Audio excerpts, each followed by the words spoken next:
set while it's still running. So let's say our replica set containing our data is up and running with a primary and 2 secondary nodes. Our supervisor tells us he wants to add 2 more nodes, 1 secondary and 1 arbiter. This is going to be the topology of our replica set once we've added our 2 nodes. And our supervisor wanted to add a secondary and an arbiter instead of just 2 secondaries, because an arbiter is a much cheaper node to maintain.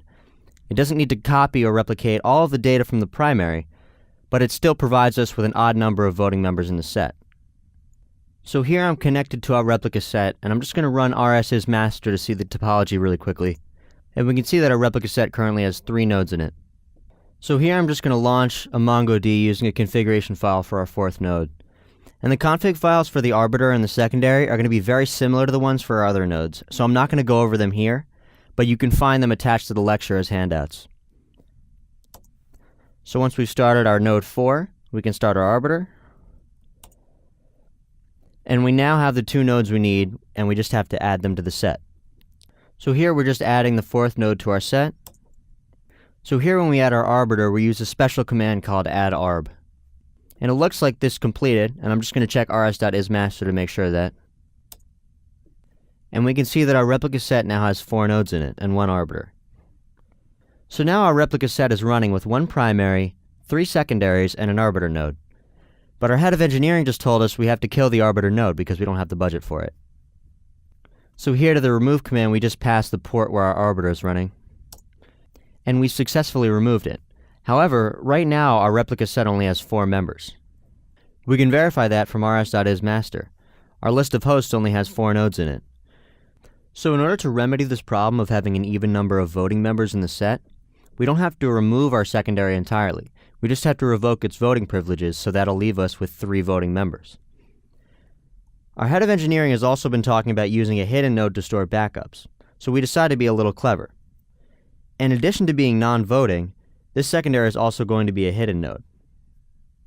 So we can actually reconfigure this node to be hidden and non-voting without removing it or restarting the node. We use rs.conf to retrieve a replica set configuration. So this gives us a complete configuration of the replica set, including the hostname and port of each node, as well as if the node is hidden or an arbiter. It also gives us the number of votes that each node has. So here I'm just storing the configuration for the set in a variable called cfg. So members here is a section of the config that has a list of the nodes in the set. And I've chosen the node at index position 3 in that list, and I've changed the number of votes it has to 0. This is going to leave us with an odd number of voting members in the set. And here I'm setting the hidden variable of that node to true to hide this node from any client applications. And hidden nodes can never become primary, so in order to make this a hidden node, we have to set the priority to 0. So this is a new command, rs.reconfig, that we use to reconfigure our running replica set.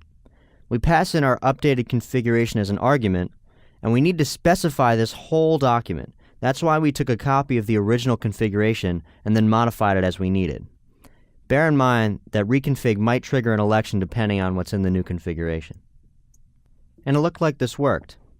I'm just going to verify that it worked with the rs.conf to get the current configuration of the replica set. And it looks like this node now has priority 0, it can't vote, and it's hidden.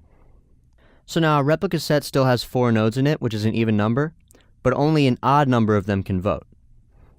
So just to recap, in this lesson we covered how to add arbiters and new secondaries, we said a little bit about hidden nodes and we added one to our set, and we also covered how to reconfigure a replica set while it's still running.